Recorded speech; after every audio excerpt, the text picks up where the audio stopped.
सांगतात, माझी भाषा नाही, ही गादी नारदाची आहे, ही गादी संतांची आहे, माझ्या पदरचं नाही, तुमचं माझं काय हे नाही.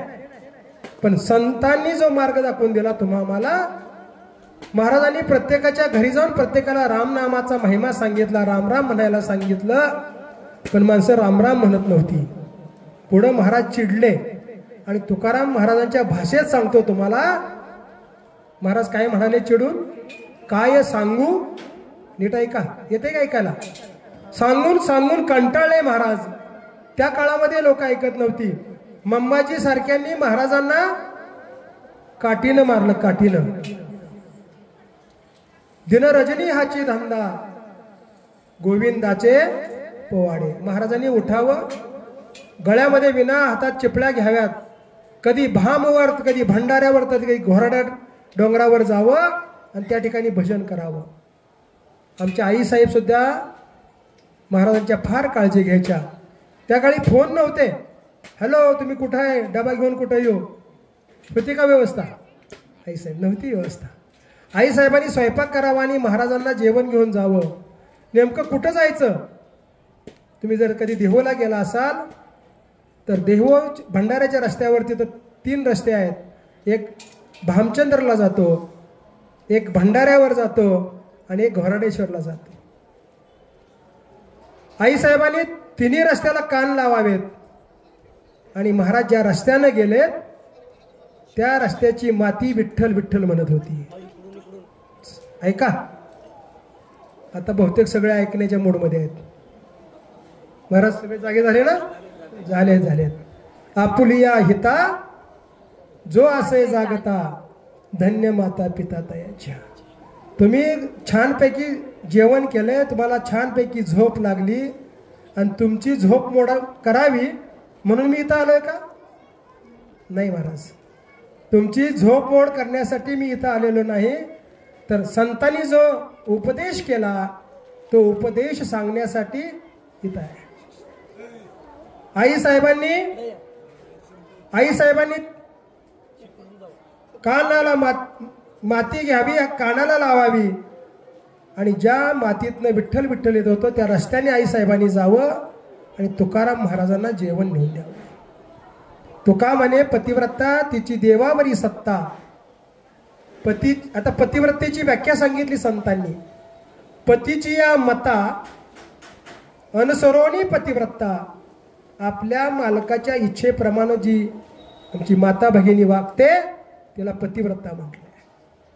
पतिव्रता असणं वेगळं आणि प्रतिव्रता होणं वेगळं. एक माता आपल्या पतीच्या मताप्रमाणे वागायची, आपल्या पतीची आज्ञा पाळायची. शेतकरी कुटुंब, मालक शेतामध्ये गेलेले आहेत, नांगरणी करून दुपारी घरी आले. घरी आल्याबरोबर पत्नीनं अगं पाणी दे म्हणून सांगितलं. ती त्याला पूर्वी साळी कांडत होती, हातामध्ये मुसळ होतं. आता उकळही गेलं आणि मुसळही गेलं. हातामध्ये मुसळ होतं, मुसळ असं वर धरलेलं होतं. मालकानं पाणी मागितल्याबरोबर त्या मातेनं तिथंच मुसळ सोडलं. ऐकताय का? त्या मातेनं तिथंच मुसळ सोडलं.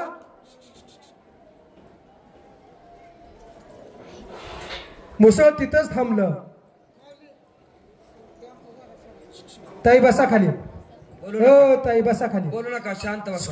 बसा बसा, नंतर भांडी देऊ. नंतर भांडे आपापले. ती उठलेले आहे, पाणी घेतलं, आपल्या मालकाला पाणी दिलं आणि पुन्हा शेजारणीने बघितलं. होय ताई खाली बसा हो. पुन्हा ती माता आली, आपलं मुसळ हातामध्ये धरला आणि साळी कांडू लागली. शेजारणीला हेवा वाटला आहे ना. शेजाऱ्यानं गाडी आणली तर आपल्या पोटात दुखतं, काय दुखतं मला माहित नाही. शेजाऱ्याचा बंगला झाला, आपल्या पोटात दुखतं, का दुखतं आपल्याला माहित नाही. आता ही शेजारीन, हिला सुद्धा असं वाटायला लागला की अरे ती मुसळ साळी कांडत असताना मुसळ वरचेवर राहिलं. बाकीने सांगितलं उगाच नाही राहिलं, ती आपल्या मालकाची सेवा करते म्हणून अधिकार आहे. जनाबाईचा सुद्धा अधिकार होता. अरे विठ्या विठ्या तुझी रांडरंडकी झाली, शिव्या देण्याचा अधिकार जनाबाईला प्राप्त झाला. कारण देवाला शिव्या देण्याचा अधिकार प्राप्त होण्यासाठी आपण तेवढी भक्ती देवाची श्रद्धेने केली पाहिजे. शेजारीला वाटलं आपण बी आता पतिव्रता व्हावं, लोकांनी आपल्याला पतिव्रता म्हणावं, म्हणून तिनं आपल्या मालकाला बोलवून घेतलं.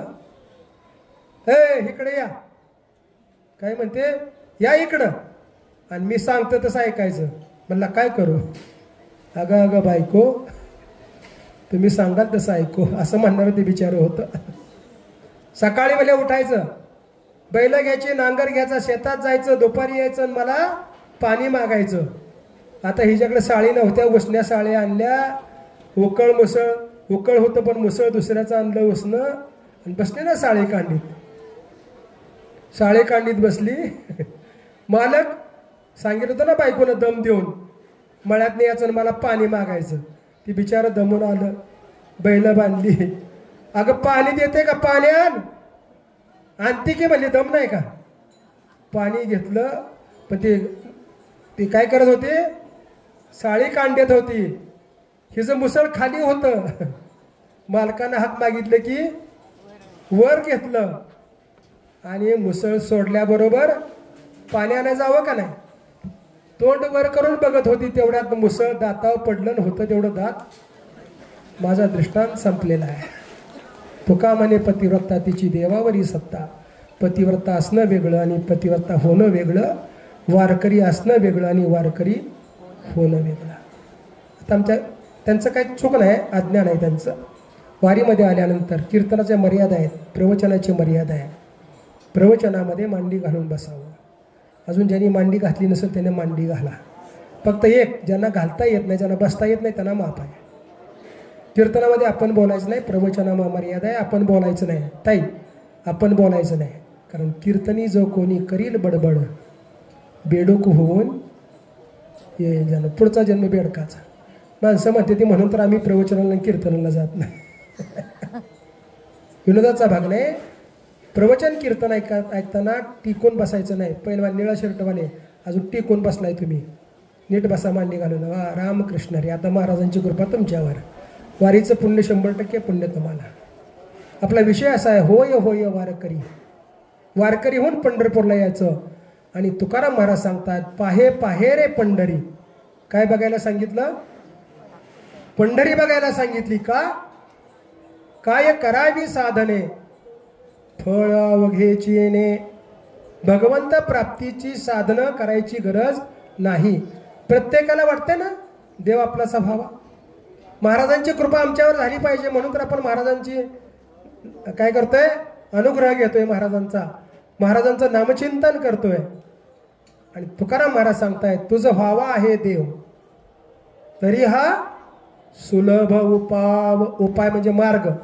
भगवंत प्राप्तीसाठी, देवाची प्राप्ती व्हावी यासाठी पूर्वीच्या काळामध्ये यज्ञयाग, जपत, ध्यानधारणा करावी लागायची, प्रपंच सोडावा लागायचा.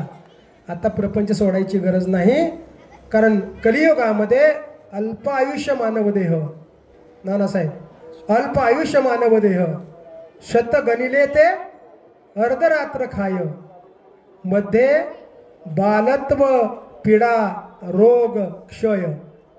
महाराज सांगतायत, बाबा 100 वर्षाचं आयुष्य आता आहे आपल्याला, त्यातलं 50 वर्ष 50 वर्ष झोपेत गेली.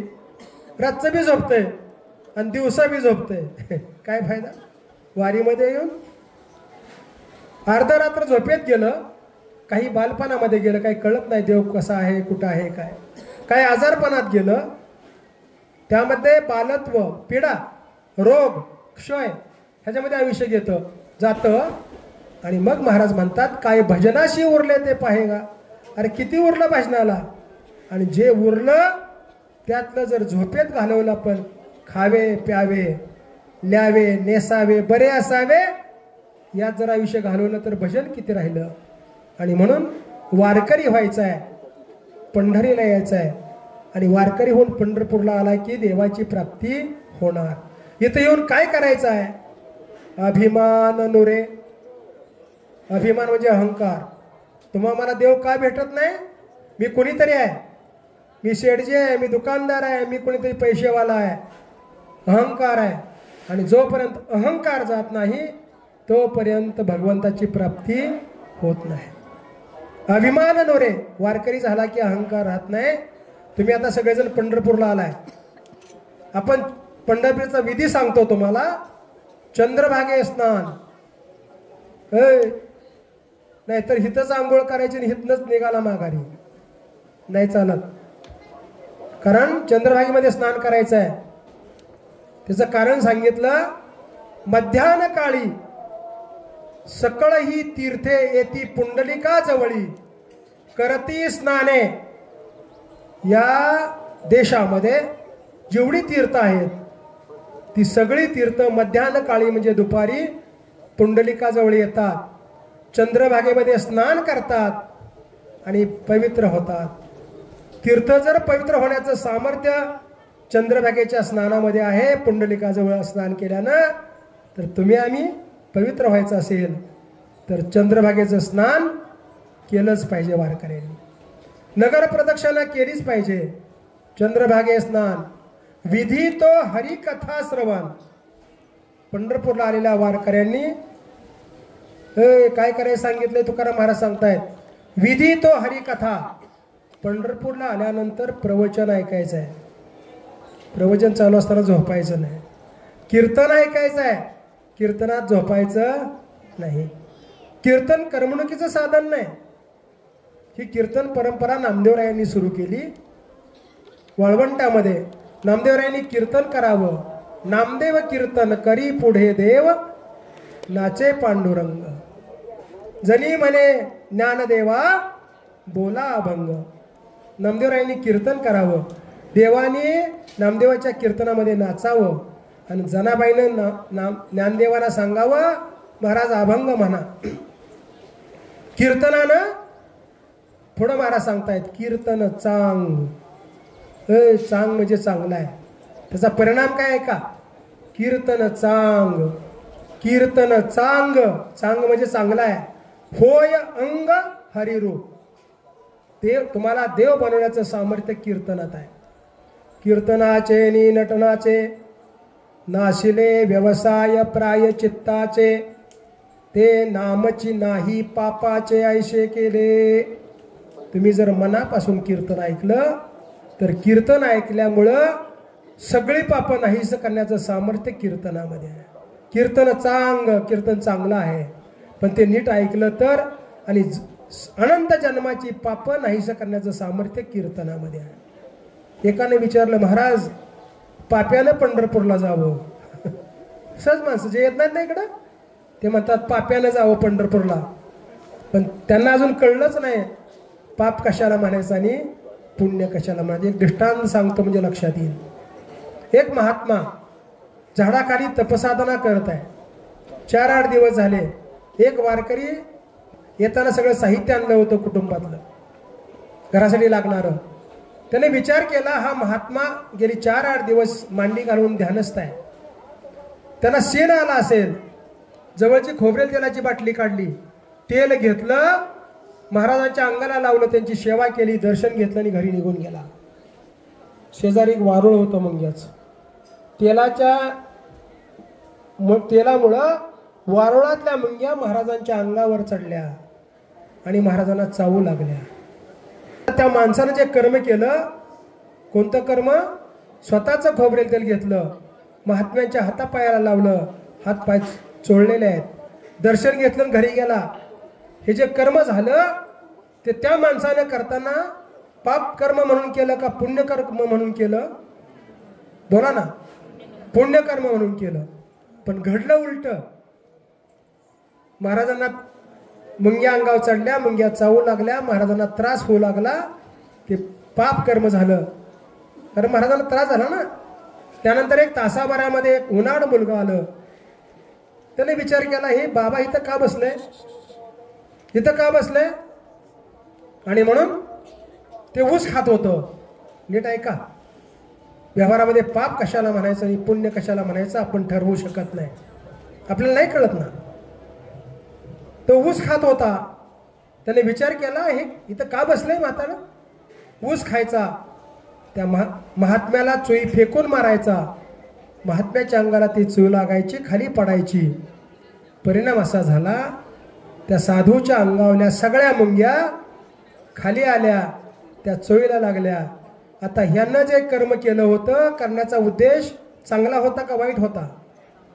वाईट बुद्धीने कर्म केलं, पण फलनिष्पत्ती चांगली झाली. म्हणून आपण म्हणतो आम्ही काय कुणाच्या वाळल्या पाचोळ्यावर पाय देत नाही. आम्ही काय पाप केलेलं, अरे येड्या तुला पाप पण पुण्यच नाही अजून कळलं. आणि म्हणून अनंत जन्मीची पापाचे 3 प्रकार सांगून जातो सोप्या पद्धतीमध्ये. एक पाप, कायिक पाप. कायिक म्हणजे आपल्या शरीराकडून, हातापायाकडून, डोळ्याकडून घडलेलं पाप, त्याला कायिक पाप म्हणतात. दुसरं वाचिक पाप, आपल्या वाचन, आपण दुसऱ्याला शिव्या दिल्या, वाईट बोललो तर ते एक पाप आहे. चोरी करणं, हे करणं, हे पाप आहे. पण तिसरं जे पाप आहे त्याला शास्त्रामध्ये मानसिक पाप म्हटलेलं आहे. मानसिक म्हणजे कळलं का? नुसतं मनात आलं ना, हे काहीतरी भानगड आहे. ती काही भानगड नसते. पण मनात आलं, दुसऱ्याचं घर जळावं, जळत नाही पण मनात आलं तरी ते पाप आहे. त्याला शास्त्रामध्ये मानसिक पाप म्हटलेलं आहे. आणि म्हणून महाराज सांगतायत, मनसंकल्पाची पापे न जाती तीर्थाचे निबापे. मनात येऊन केलेलं पाप तीर्थात किती जरी तुम्ही स्नान केलं तरी ती पाप नाहीसं होत नाही. आणि म्हणून पाप आणि पुण्य हे आपल्याला माहीत नसतं. आणि हे सगळी पाप घालवायची असतील तर होय होय वारकरी, पाहे पाहे रे पंढरी. वारकरी व्हायचं, पंढरपूरला यायचं. अहंकार, चंद्रभागेमध्ये स्नान केलं की पंढरीसी लोका, नाही अभिमान पाया पडे जन एकमेका. आपण चंद्रभागेमध्ये स्नान केलं की काय करतो? बोला की, एकमेकाचं दर्शन घेतो. कितीही श्रीमंत असो, कितीही मोठा असो, अहंकारी असो, गावात अहंकार असतो त्याचा, पण पंढरपूरला आला की चंद्रभागेचं स्नान केलं की एकमेकाचं दर्शन घेतलं जातं. अहंकार, उठा उठी अभिमान जाय, ऐसे स्थळ नाही कोठे. उठा उठी अहंकार घालवणारं ठिकाण म्हणजे पंढरी आहे. म्हणून महाराजांनी वारकरी होऊन पंढरीला याला सांगितलं. तुका म्हणे डोळा, विठू बैसला सावळा. पंढरपूरला आल्यानंतर त्या पांडुरंग परमात्म्याचं दर्शन घ्यायचं आहे. आणि तो देव डोळ्यानं पाहिला की त्याला डोळ्यानं पाहायचा आहे आणि आपल्या अंतकरणामध्ये साठवायचा आहे. मी नेहमी विचारत असतो, देव दिसावा का कळावा? नानासाहेब, देव दिसावा का कळावा? बोला ना ताई. कळावा. छान. देव दिसून काही उपयोग नाही, देव कळावा. दर्शनानं देव दिसतो, पण देव कळायचा असेल तर त्याच्यासाठी वारीत आल्यानंतर प्रवचन, कीर्तन महात्म्यांच्या मुखातून ऐकलं पाहिजे. आणि देव कुठं आहे, देव कुठं राहतो, देव ओळखण्याचं साधन म्हणजे कीर्तन, प्रवचन आहे. आणि म्हणून तुका म्हणे डोळा, विठू बैसला सावळा. काय करावी साधने, फळ अवघेची येणे. इतर साधनं करायची गरज नाही. देव भगवंत प्राप्तीचं साधन म्हणजे वारकरी व्हायचं आहे. पण वारकरी कसं व्हायचं आहे? गळ्यामध्ये पवित्र तुळशीची माळ घालायची आहे. काही माणसं म्हणते ते आमची मनाची माळ आहे. अरे पट्ट्या म्हणलं, मनाची माळ. मनाची माळ नुसती मानून चालत नाही. एक दृष्टांत सांगतो म्हणजे लक्षात येईल मनाच्या माळेचा. श्रीमंताची मुलगी, भरपूर पैसे दिले, लग्न झालं, थाटामाटात लग्न, सोनं नाणं गाडी माडी सगळं दिलं. ती मुलगी नांदायला आली. घरी येताना आपण, आपल्याकडे पद्धत आहे उंबऱ्यावर माप ठेवायचं. काय पद्धत आहे हो तुमच्याकडं? आम्ही तिकडे विदर्भाकडचं आहे, मराठ्यातला, आम्हाला इकडलं काय माहित नाही. काय पद्धत आहे? उंबऱ्यावर माप ठेवायचं. काय करायचं? हा माप ठेवायचं आणि सुनबाईनं त्याला पाय लावायचं आणि ते ओरंडायचं. ते माप ओलांडताना सुनबाईनं पायानं ओरंडायचं. पण ते ओरंडायच्या अगोदर सुनबाईनं सांगितलं, हे बघा मी तुमच्या घरी नांदायला आले, तुम्हाला एवढं सगळं दिलंय, सगळं केलंय तुमचं मी, पण आजपासून तुमच्या नावाचं मंगळसूत्र मी गळ्यामध्ये म्हणजे डोरलं गळ्यात घालणार नाही आणि कपाळाला कुंकू येणार नाही. तिला घरात घ्याल का? हे बोला की. का हो, एवढं पैसा दिलाय, सोनं नाणं दिलंय, गोरी गोमटी सोनं आहे, घ्या ना तिला घरात. तिला आपण घरात घेत नाही. माझा दृष्टांत संपलेला आहे. तसं तुम्हाला सुंदर असा नरदेह कुणी दिला? भगवंताने दिला. देवे दिला देह भजना गोमटा. सुंदर असा नरदेह भगवंताने तुम्हाला दिला. सुंदर हृदय दिला. दिले इंद्रिय हात पाय कान, डोळे मुख बोलाया वचन. डोळे दिले, कान दिलं, हात दिलं, पाय दिलं. ह्याची किंमत कळली का मामा? किंमत कळली का याची? आता सगळ्याची व्हॅल्युएशन झाले. एका मूत्रपिंडाची म्हणजे किडनीची किंमत, मूत्रपिंड नाही कळत मराठी भाषा, इंग्रजीत सांगावं लागते. किडनीची किंमत किती माहिती आहे का तुम्हाला? 5-5, 10-10 रुपये एका किडनीची. 2 किडनीचे किती झाले तुम्हीच मोजा. हृदय सगळ्यात महत्वाचं आहे, त्याची किंमत तुम्हीच काढा. डोळे तेवढेच महत्वाचे आहे, त्या डोळ्याची किंमत तुम्हीच करा. मेंदू तर सगळ्याचा राजा आहे, त्याची किंमत तुम्हीच करा. हात पाय ह्याची किंमत तुम्हीच करा. ज्याला नाही त्याला किंमत कळते. या शरीराची किंमत करताना कॅल्क्युलेटर, तुमचं कॅम्प्युटर बंद पडेल, पण या देहाची किंमत कळणार. असा सुंदर नरदेह तुम्हाला देवानं दिलाय का नाही? पण कळाला, मिळाला पण कळाला नाही. आणि तो कळावा म्हणून वारीला यायचा आहे. कळलं का? देवे दिला देह भजना गोमटा. भजनासाठी देव दिलाय. आता बरीच लोक वारीला येतात. मी बऱ्याच लोकांना सांगतो चला वारीला. ते म्हणतात महाराज आला असतो पण खांजळायला सवड नाही. कळलं का? खांजळायला सवड नाही म्हणजे म्हणलं लाव एखादा रोजगारी 500 रुपये देऊन. सवड मिळण्यासाठी आवड असावी लागते. माझे मनीची आवडी पंढरपुरा नेन गुडी. आवड असेल तरच माणूस वारीला येतो. आणि वाट पाहे उभा, नीट ऐका, वाट पाहे उभा भेटीची आवडी कृपाळू तातडी होतावे. तो पांडुरंग परमात्मा वाट बघतोय.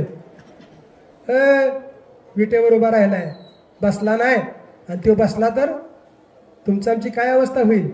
तो विठेवर उभा आहे. फक्त पुंडलिकानं फार मोठे उपकार केले तुमच्या आमच्यावर. बिरकाविली विठ, आई वडिलांची सेवा करणारा पुंडलिक एवढी भक्ती केली, देवाला यावं लागलं. देव आला पण पुंडलिकानं भक्ती सोडली नाही, खंड नाही केला भक्तीमध्ये. देव म्हणतो अरे मी आलोय, आला तर थांब, माझ्या आई वडिलांची झोप मोड होईल. त्या पुंडलिकानं वीट भिरकावली. केवढे उपकार केले तुमच्या आमच्यावर. पुंडलिकानं जर वीट फेकली नसती, देवाला उभं केलं नसतं तर आपल्याला देव दिसला नसता.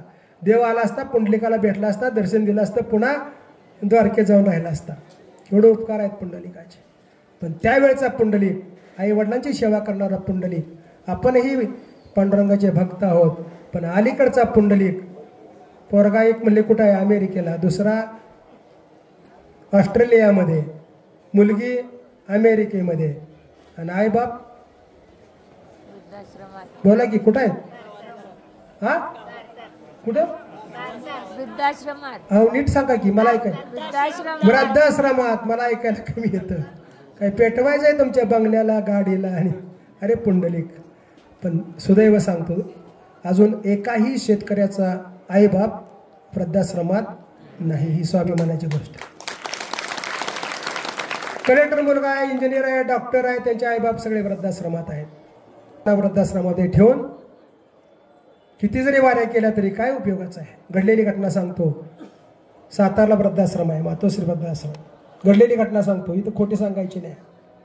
मुलगा डॉक्टर, एमडी, बसा साहेब, एमडी मुलगा. आई आजारी, वृद्धाश्रमामध्ये आई होती, आई आजारी पडली. अधीक्षकांनी आईला उचल दवाखान्यात होता तिथं नेऊन ठेवली. का? पोरगा सेवा करील आईची. पोरानं सांगितलं इथं माझी ओळख कोणाला सांगायची नाही. आई खालच्या मजल्यावरती, डॉक्टर वरच्या मजल्यावर प्रॅक्टिस करायचा, सेवा रुग्ण तपासायचा. आईचं थोबाड बघितलं नाही डॉक्टरनं. 4-5 दिवस नंतर आई गेली. वृद्धाश्रमातल्या संयोजकांनी सांगितलं डॉक्टर साहेब आता तरी पुढचं. म्हणला किती खर्च येईल तेवढं सांगा, किती खर्च येईल तेवढं सांगा. पैसे दिले पण अंत्यविधीला सुद्धा पोरानं आपल्या आईचं प्रेत ताब्यात घेतलं नाही. अशी मुलं जन्माला येऊन काय उपयोगाची आहेत? भारत देशाला आणि महाराष्ट्राला हा कलंक आहे महाराज. किती त्याला संपत्ती मिळवू द्या, त्याला समाधान मिळेल का? दुसरा एक सोपा दृष्टांत तुम्हाला सांगतो. आई वडिलांची सेवा तुम्ही केली तर तुमची मुलं पाहतात आणि तुमच्या सुना पाहतात. आणि म्हातारपणी त्या सोनं आणि मुलं तुमच्या सेवा करतील. पण तुम्ही जर त्यांना म्हातारपणी वाईट वागणूक दिली तर तुम्हाला सुद्धा त्यांच्यापेक्षा जास्त त्रास सहन करावा लागेल. एक दृष्टांत सांगून जातो. कलेक्टर आई म्हातारी, आईनं मोलमजुरी करून मुलाला कलेक्टर केलं. पण खेडेगावातली म्हातारी आणि हा मोठा ऑफिसर, त्याला कमीपणा वाटायचा. एका खोलीमध्ये आईला जागा दिली आणि सांगितलं, आई तुला त्यावेळेला काय बेल वगैरे काही नव्हती, लाईटची व्यवस्था कमी होती. घंटी दिली तिजवळ, घंटी. तहान लागली घंटी वाजव, पाणी पाहिजे घंटी वाजव, जेवायचं असेल घंटी वाजव. म्हातारी घंटी वाजवायची, त्याची सेवा व्हायची. म्हातारी मेली आणि मेल्यानंतर नातू सगळं पाहत होता. 10-15 वर्षाचा नातू होता. त्यानं ती घंटी उचलली, कपाटामध्ये नेऊन ठेवली. कलेक्टर साहेबांना 10-15 दिवसांचा विचार केला, अरे घंटी कुठे गेली. शोधून पाहिली पण कुठंच सापडेना. मुलानं कपाटामध्ये ठेवली होती. कलेक्टर साहेबांनी सगळ्याला दम देऊन विचारला, अरे घंटी कुठं आहे. पोरगा म्हणतो, काय काळजी करू नका, मी सुरक्षित ठेवली आहे. कळलं का? का तुम्ही तुमच्या आईसाठी जी वापरली ती घंटी मी तुमच्यासाठी वापरणार आहे, काही काळजी करू नका. माझा दृष्टांत संपलेला आहे. विनोद म्हणून ऐकू नका, टाळी वाजवून ऐकू नका. या प्रवचनातनं एका जरी मुलानं आपल्या आईवडिलांची सेवा केली ना तर मी समजेन माझं प्रवचन सफळ झालं. आपला विषय आहे वारकरी व्हायचा आहे, आई वडिलांची सेवा करायची आहे. त्या पांडुरंग परमात्म्याची आपल्यावर कृपा व्हावी असं वाटत असेल तर त्याच्यासाठी तुझं व्हावा आहे देव पाहिजे ना, तर संतांची कृपा झाली पाहिजे. कारण तेची माझे हित करती सकळ, जेने हा गोपाळ कृपा करी. भागली या मज वाहतील कडे, त्यांची आणि जोडे सर्व सुख. संत भेटल्याशिवाय देव भेटत नाही. संतांची कृपा झाल्याशिवाय देवाची कृपा होत नाही. महाराजांची कृपा झाली. महाराज आपलं भाग्य आहे. महाराज महाराष्ट्रात जन्माला आले, त्यातल्या त्यात आपल्या जवळ गोंदवलेला जन्माला आले. आणि म्हणून महाराजांनी भारत देशात नाही जगभर नामाचा प्रचार आणि प्रसार केला. नामामध्ये फार मोठी ताकद आहे महाराज, आपल्याला नाही कळले अजून. कोणतंही नाम घ्या, श्रीराम जय राम जय जय राम, काय न लगे रुका मोल काही. तुकाराम महाराज सांगतात नाम घ्या, त्याला काही पैसे लागत का? लागतात. आहे का तिकीट? शनिवारला गेला कुठे जायला तर त्याला तिकीट आहे. नामस्मरणाला काय तिकीट आहे का? फुकट आहे. प्रवचन कीर्तन अजून फुकट आहेत, तरी माणसं इकडे येत. तिकीट ठेवलं मग येतील बहुत, गर्दी वाढेल. महाराज सांगतायत नाम घे, जिथं नाम घेशील तिथं मी आहे. म्हणजे नामामध्ये एवढे मोठे सामर्थ्य आहे. आणि नामामुळं वाल्याचा वाल्मिक ऋषी झाले. एक वाट माऱ्या म्हणजे लोकांना मारून त्यांच्याकडून पैसे गोळा करणारा वाल्या कोळी दिसला की त्याला मारायचा, त्याच्याला लुबाडायचा. एक मनुष्य मारला की एक राई एवढा खडा घ्यायचा, रांजणामध्ये टाकायचा. 7 रांजण भरले होते. त्याच मार्गानं नारद महर्षी निघाले होते. आपला विषय आहे संतांच्या भेट झाली की देव भेटतो. नारद महर्षी त्याच मार्गाने आले. वाल्या कोळ्याच्यानी नारदांची भेट झाली. भेट झाल्याबरोबर वाल्या त्यांच्या अंगावर धावून गेला. हे काय तुझं ते दे सगळं. म्हणला काय विना चिपळ्या आणि टाळ घेऊन जा. नाही पैसे, अरे काय नाही माझ्याकडं. नारद महर्षी पळाले नाहीत, घाबरले नाहीत, निर्भयपणे उभे राहिले. या वाल्या कोळाने विचार केला, अरे आतापर्यंत मला प्रतिकार करत होते, पळून जाण्याचा प्रयत्न करत होते, हा तर महात्मा काहीच बोलत नाही, शांत राहिले. आणि मग वाल्या कोळा जरा कमी झाला. वाल्याने विचारलं, तुम्ही का पळत नाही? तुम्हाला मरणाची भीती वाटत नाही का? ते म्हणले, आम्हाला कशाची भीती? नारद महर्षी सांगितलं, आम्हाला नाही भीती.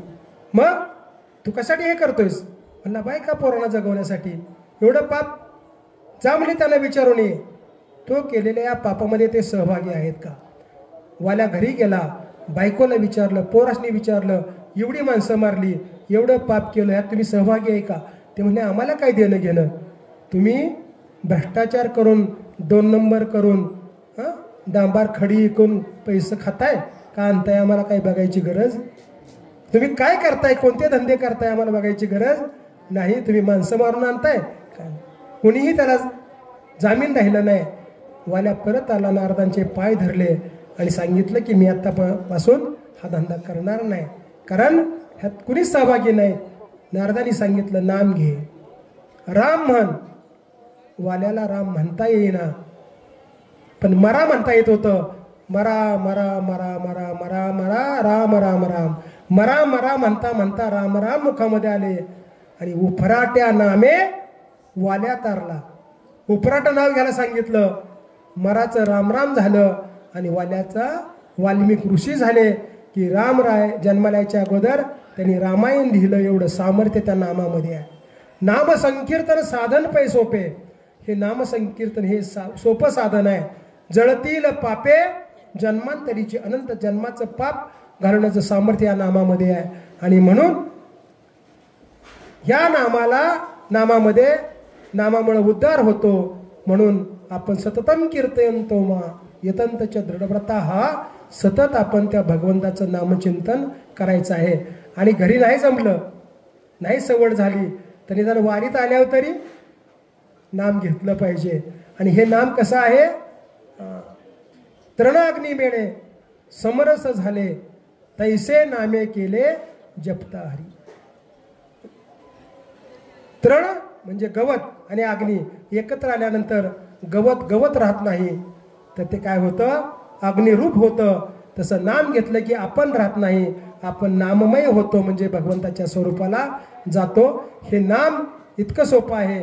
नाम संकीर्तन साधन पै सोपे, जळतील पापे जन्मांतरीची, न लगती सायास जावे वनांतरा, सुखे येतो घरा नारायण. नाम घ्या, देव घरी येईल तुमच्या, पण ते नाम भावाने घेतलं पाहिजे, श्रद्धेने घेतलं पाहिजे. कारण श्रद्धावानम लभते ज्ञानम, श्रद्धावानाला ज्ञान प्राप्त होतं आणि ज्ञान प्राप्त झाल्याशिवाय भगवंताची प्राप्ती होत नाही. आणि म्हणून महाराज सांगतायत, वारकरी हो, होय होय वारकरी, पाहे पाहे रे पंढरी. वारकरी होऊन पंढरपूर पाहायचं आहे. अहंकार उठावटी अभिमान जाय, अहंकार घालवणारं ठिकाण म्हणजे पंढरपूर आहे. कुठं आहे पंढरपूर माहीत नव्हतं लोकांना. महाराजांनी सांगितलं, भीमा तिरी एक वसविले नगर, त्याचे नाव पंढरपूर रे. तेथील मोकाशी चार भुजा त्याशी, बायला 16,000 रे. नाचत जाऊ त्याच्या गावा रे खेळिया, सुख देईल विसावा रे.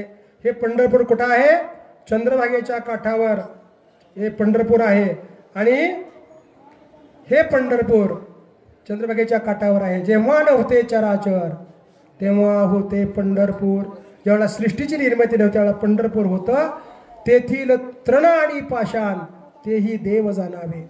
पंढरपूरमध्ये असणारं गवत, पंढरपूरमध्ये असणारा पाषाण म्हणजे दगड, तो सुद्धा देव आहे. कारण नामदेवरायांच्या वडिलांनी एक दिवशी नामदेवरायांना कपडे विकण्यासाठी बाजारात पाठवलं. व्यवसाय होता नामदेवरायांच्या वडिलांचा, शिंप्यांचा. कपडे घ्यायचे, बाजारात विकायचे. नामदेवराय एक दिवशी कपडे घेऊन विकायला निघालेले आहे. चैत्राचा कडक उन्हाळा आहे. रस्त्यामध्ये जाताना नामदेवरायांनी पाहिलं मोठमोठे दगड. तेथील तृण आणि पाषाण देव जाणावे. पंढरपुरातनं बाहेर निघाला आणि नामदेवरायांनी पाहिलं मोठमोठे दगड उन्हामध्ये तळपतायत. नामदेवरायांनी विचार केला, हे उघडेच आहे, त्यांना ऊन लागत नसेल का. दिंड सोडलं, कशाचं, कापडाचं. नामदेवरायांनी ती कपडे फाडावेत आणि प्रत्येक दगडावर टाकावे. अख्खं दिंड सगळं फाडलं, दगडांना झाकून टाकलं. आता म्हणजे तुम्हाला बाबा ऊन लागणार नाही. आणि लवकरच बाजारातनं ते गज आणि कात्री घेऊन नामदेवराय घरी पोहोचले. वडिलांनी विचार केला, अरे मी एवढं जुना अनुभवी व्यापारी, माझा सगळा माल कधीच खपला नाही आणि नामदेवरायाने कसा काय हा माल सगळा खपवला. विचारलं, नामदेवा कुणाला दिलंच कापड. भयंकर गिराईक आणि पैसे दिलं म्हणला उधार, सगळं उधार दिलं म्हणला सगळं.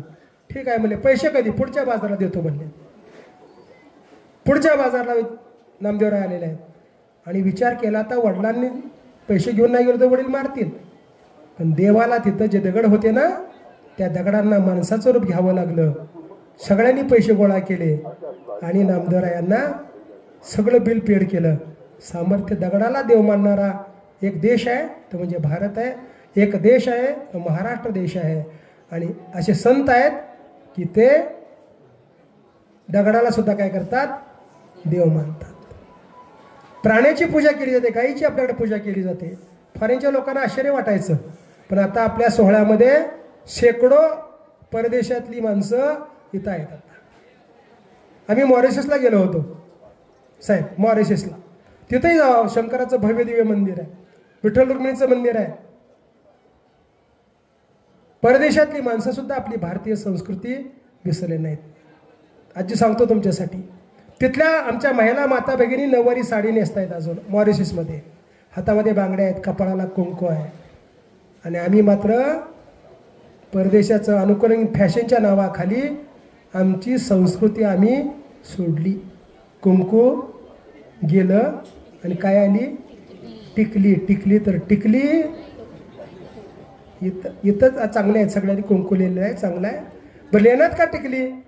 पण कमीत कमी ज्या आता फॅशन आहे, ज्या रंगाची साडी कुणी काढली फॅशन मला माहीत नाही, ज्या रंगाची साडी त्याच रंगाचा ब्लाऊज, त्याच रंगाची चप्पल आणि त्याच रंगाच्या बांगड्या, त्याच रंगाची टिकली.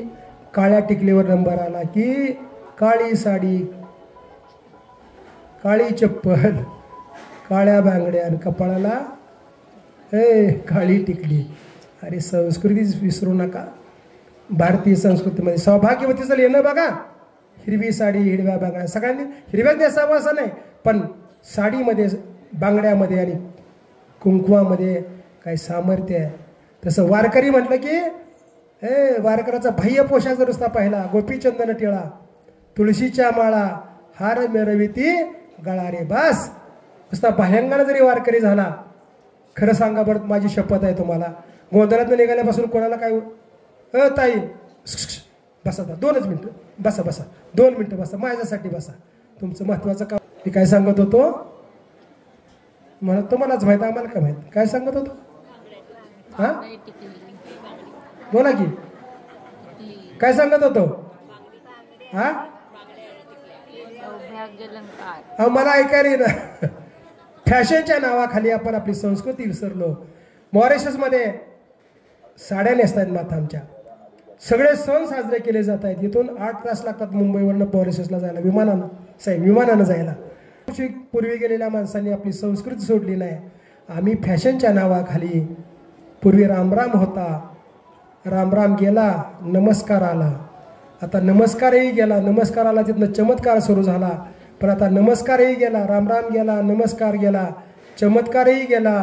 आता हॅलो, बाय बाय, टाटा. सांगू का, जी माणसं आपल्या मुलांना लहानपणी टाटाची सवय लावतात, ती मुलं म्हातारपणी मानेसाहेब आईबापाला बाटानं हाणल्याशिवाय राहत नाहीत. टाटा ही आपली संस्कृती नाही. आपली संस्कृती काय?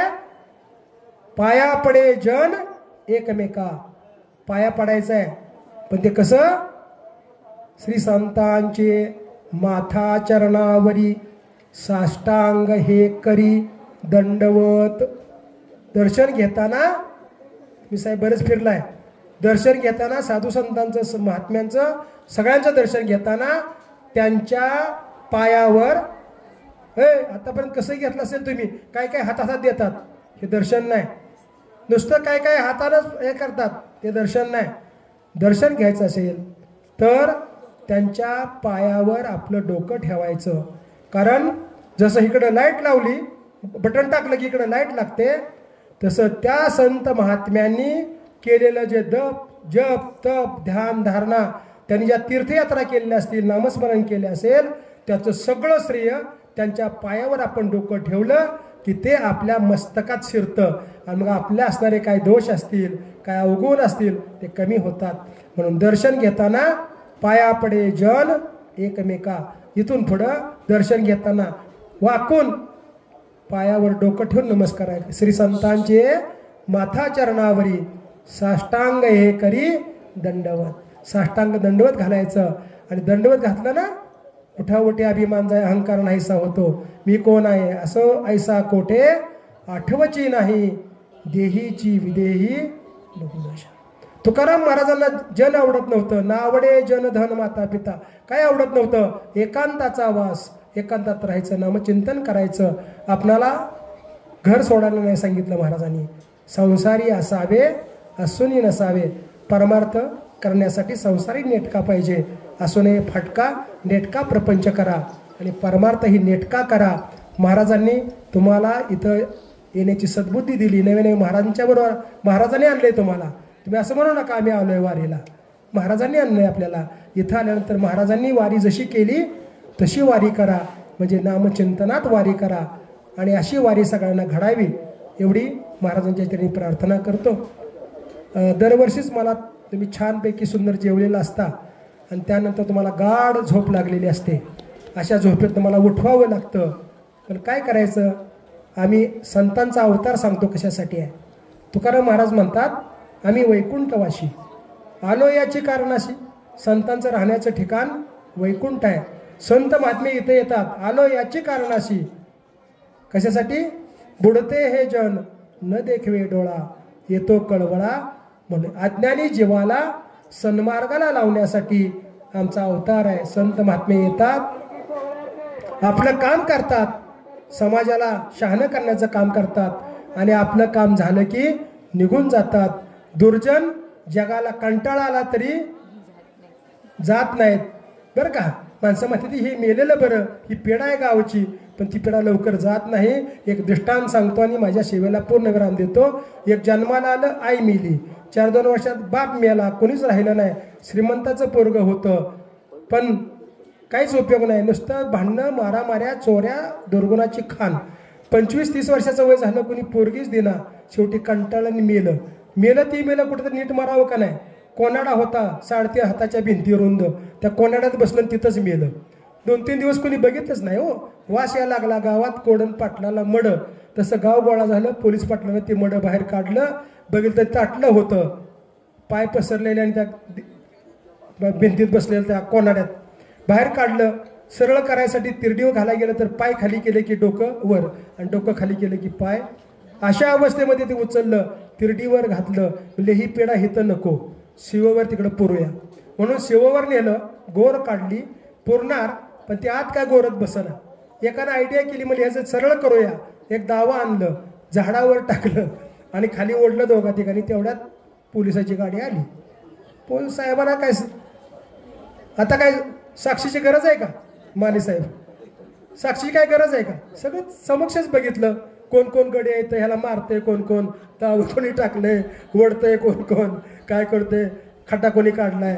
म्हणजे हे फाशी ह्याला मारतायत, फास लावतायत आणि फास लावला की त्याला पुरतायत. फास लावायच्या अगोदर पुरायच्या अगोदरच त्याला काय केलं, सगळ्यांना तुरुंगात नेलं. ह्यानं मेल्यावर सुद्धा कोणाला सुख लागू दिलं नाही. असे दुर्जन मेले तरी सुख लागून देत नाहीत आणि सज्जन मात्र येतात, आपलं काम करतात. काम झालं की निघून जातात. रामकृष्ण हरी. झालेली सेवा या ठिकाणी पूर्णविराम देतो. पुन्हा तुम्हाला मी त्रास द्यावा असं वाटत असेल तर पुढच्या वर्षी एकदा तासभर आपण इथं बसूया. झालेली सेवा महाराजांना अर्पण करूया. पुंडलिका वरदे हरी विठ्ठल. श्री ज्ञानदेव विठ्ठल विठ्ठल विठ्ठल विठ्ठल विठ्ठल. आता विश्वात्मके देवे येणे वाग्यज्ञे तोषावे. तोषोणी मज द्यावे फसाय दान हे. जे खळांची लंकटी सांडो तया सत्कर्मी रती वाढो. भूतां परस्परे पडो मैत्र जीवांचे दुरितांचे तिमिर जाओ. विश्व स्वधर्म सूर्य पाहो. जो जे वांछील तो ते लाहो. प्राणिजात वर्षत सकाळ मंगळी. ईश्वर निष्ठांची मांदिया व्रत भूमंडळी. भेटू तया भूता चला कल्पतरूचे आरव. चेतना चिंता मनीचे गाव. बोलते जे अर्णव पियुषांचे. चंद्रमे जे अलांछन. मार्तंड जे तापहीन. ते सर्वाही सदा सज्जन. सोयरे होतो किंबहुना सर्व सुखी. पूर्ण होनी तिन्ही लोकी. भजी जो आदि पुरुष की अखंडित. आणि ग्रंथोपजीवे विशेष लोकीये. दृष्टादृष्ट विजय हो आवेजी. हे तो म्हणे श्री विश्वेश्वराओ. हा होईल दान पसाओ. येणे वरे ज्ञान देवो सुखिया झाला. येणे वरे ज्ञान देवो सुखिया झाला. येणेवरे ज्ञानदेव सुखिया झाला पुंडलिकावर दे हरी विठ्ठल श्री ज्ञानदेव तुकाराम रामकृष्ण हरी. पंढरीनाथ भगवान की जय.